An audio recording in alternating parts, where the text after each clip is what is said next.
Hello दोस्तों, नमस्ते प्रणाम। हम किरण शर्मा।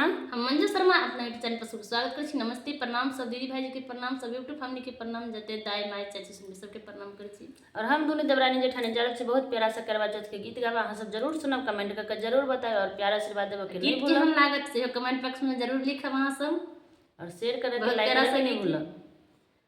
हते जरी करब करबा माई के बरतिया, मांगब वरदनिया। हते जरी करब करबा माई के पूजनिया, मांगब वरदनिया।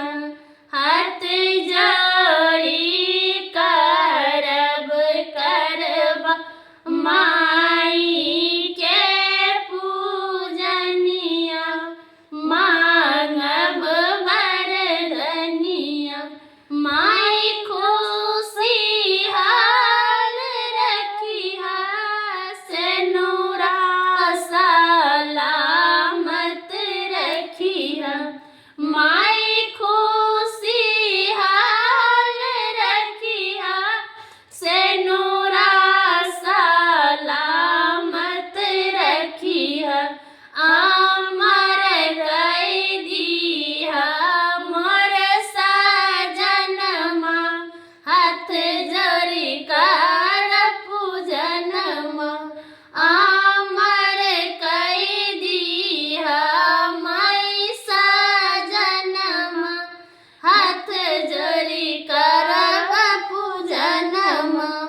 अमर कई दिहा माई सजनमा, हाथ जोड़ी कर पूजनमा।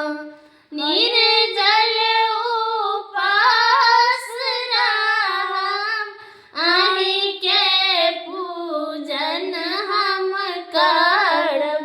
निर्जल उपास रहम, अहि के पूजन हम करब।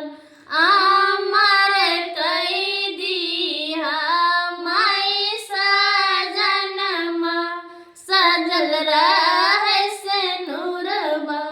अमर कई दिहा माई सजनमा, सजल रहे सेनुरबा। हाथ